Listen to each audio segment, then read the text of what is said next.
ক্যামেরাগুলো থাকে সেগুলো আমাদের হেফাজতেই থাকে, ওগুলো যতক্ষণ না নেওয়া পর্যন্ত আমাদের ডিউটিটা মানে রাখতেই হয়, নজরদারিটা করতে হয় আর কি ওখানে।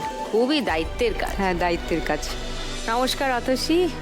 নমস্কার সুদীপ্তা, আমি অতসী নাথ। আমি পেশায় একজন প্রাথমিক শিক্ষিকা। আচ্ছা। কিন্তু নির্বাচন কমিশনের আদেশ বলে আমি এখন এই মুহূর্তে দায়িত্বে রয়েছি ফার্স্ট পোলিং অফিসার, আর আমি কলকাতা জেলার থেকে আসছি। কোথায় দায়িত্ব পড়েছে এবারে? দায়িত্ব পড়েছে এখন তো আমাদের যেটা রয়েছে ভীষণভাবে লেডিস যে বুথগুলো, আমাদের যে পার্ট আমরা যে বুথে জেনারেলে রয়েছে আমাদের পোলিং স্টেশন, সেখানেই দেওয়া হবে। টেনশন হচ্ছে, অ্যাট দ্য সেম টাইম একটা নতুন এক্সপিরিয়েন্স, কাজের অভিজ্ঞতা। আচ্ছা, এর আগে এটা হয় না না, এটা আমার ফার্স্ট টাইমের। তো 23 তারিখে ডিউটি না 29 তারিখ? 29 তারিখ। 29-এ ডিউটি। হ্যাঁ হ্যাঁ। আরো বিশদে নিশ্চয়ই জানবো সবার থেকেই। রাগী, নমস্কার। নমস্কার সুদীপ্তাদি, আমি এসছি বীরভূম জেলা থেকে, বীরভূম জেলার বোলপুর কঙ্কালীতলা থেকে। হ্যাঁ, আর আমি হচ্ছে একজন অঙ্গনওয়াড়ি কর্মী, তার সাথে আমার বিএলও ডিউটি দিয়েছে।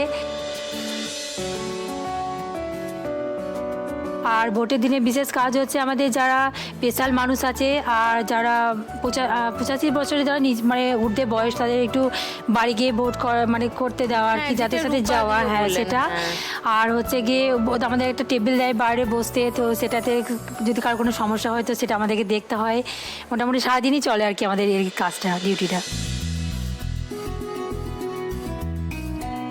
দায়িত্বের কাজ খুবই। ওকে, আরো ডিটেলে জানবো। তারপর ইন্দ্রাণীদি, নমস্কার। আমি ইন্দ্রাণী চট্টোপাধ্যায়, আমি হুগলি জেলার ত্রিবেণী থেকে এসেছি। আচ্ছা। আমি এমনিতে প্রাথমিক শিক্ষিকা আর ভোটের সেকেন্ড পোলিং অফিসার। আমাদের কাজ আগের দিন থেকে শুরু হয়। আগের দিন কেন্দ্রে গিয়ে সব জিনিসপত্র নিয়ে আমাদের ভোট কেন্দ্রে, বুথ কেন্দ্রে পৌঁছতে হয়। ও, আপনার কি দায়িত্ব 29-এ পড়েছে?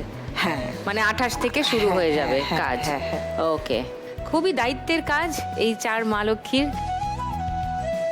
এমনিতেও তারা সারা বছর নানান দায়িত্বের কাজই পালন করেন। কেউ বাচ্চাদের পড়াচ্ছেন, কেউ ICDS, নানান রকম যে কাজ আছে সেগুলো করছেন। তো এই সব সামলে আমার শোটা দেখার টাইম হয় কারণ? হ্যাঁ, অবশ্যই, ভীষণভাবে দেখি, সবাই দেখি। ভীষণভাবে। সবাই? হ্যাঁ, সবাই দেখি। প্রথম রাউন্ডের আজকের খেলা, নোট দিয়ে যায় চেনা। খেলাটার আগে আমি আরো একবার একটু রূপাদির কাছে আসি। কাল সকাল থেকে তো ডিউটি, তাই তো? আপনিও কি অতসীর মতো, এটা কি আপনার প্রথম এক্সপিরিয়েন্স? না না। কততম নির্বাচন এটা আপনার? আমার এটা 4র্থতম নির্বাচন হবে। এক্সাইটিং কোনো এক্সপিরিয়েন্স? এর আগে কোন কোন ভোট আপনি করিয়েছেন? লোকসভা, এর আগের লোকসভাটা, তার আগের বিধানসভা, তারপর আমাদের ওখানে যেহেতু আমরা পঞ্চায়েত নির্বাচন। পঞ্চায়েত নির্বাচন। এমন কোনো অভিজ্ঞতা? হ্যাঁ, সবচেয়ে বেশি এক্সপিরিয়েন্স তো হয় পঞ্চায়েত নির্বাচন, যেটা সেটা ওই সময়টা মানে একটু তো মানে চারিদিকে কোনো উত্তপ্ত পরিস্থিতি, ভায়োলেন্স, হ্যাঁ প্রচন্ড। সেখানে মহিলারা, মানে যেসব মহিলারা কাজ করেন এই রকম জায়গায়, এমন তো ভেবেই বুক কেঁপে ওঠে। তো আপনার এমন কোনো অভিজ্ঞতা আছে যেটা? সবচেয়ে বেশি অভিজ্ঞতা বলতে ওই যে হয়তো ওখানে তো বিভিন্ন কালারের পুলিং এজেন্টরা থাকে ভেতরে, হয়তো কেউ বলে দিল যে তারই হয়তো লোক হয়তো গেল ভোট দিতে, হয়তো বলল যে আমি দেখিয়ে দিচ্ছি, বা উনি অসুস্থ আমি গিয়ে দেখাচ্ছি।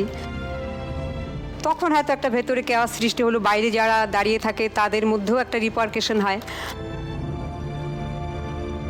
বাইরে যারা সেনাবাহিনী থাকে তাদেরকে আমাদের বলতে হয়, ওই পরিস্থিতি তখন মানে বাইরে চলে যাওয়ার আগেই সেটা মেকআপ করা হয়।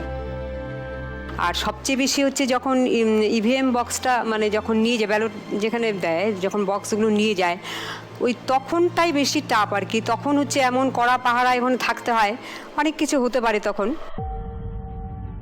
মানে বক্স নিয়ে যাওয়ার সময় অনেক ধরনের অভিজ্ঞতা শেয়ার করতে হয়েছে আমাদের।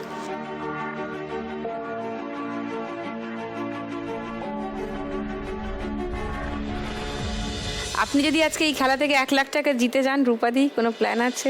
পরিবারে হচ্ছে আমরা 5 জন, মানে আমার হাজব্যান্ড আর 3 ছেলে মেয়ে। আমার বড় ছেলে স্পেশাল চাইল্ড, আচ্ছা, তারপর হচ্ছে আমার মেয়ে, ও ফার্স্ট ইয়ারে পড়ে, বিএমএলটি নিয়ে পড়ছে। তারপর আমার ছেলে মাধ্যমিক দিল এবার। তো ওদের হচ্ছে খুব মানে গানের দিকে একটু টিচিংটা দেওয়ার জন্য আমি ভাবছি আমার 1 লাখ টাকাটা যদি আমি পেয়ে যাই, যদি আমার থাকে ভাগ্যে, তাহলে ওদের কাজ, সেটা ওদের পেছনেই আমি ব্যবহার করব।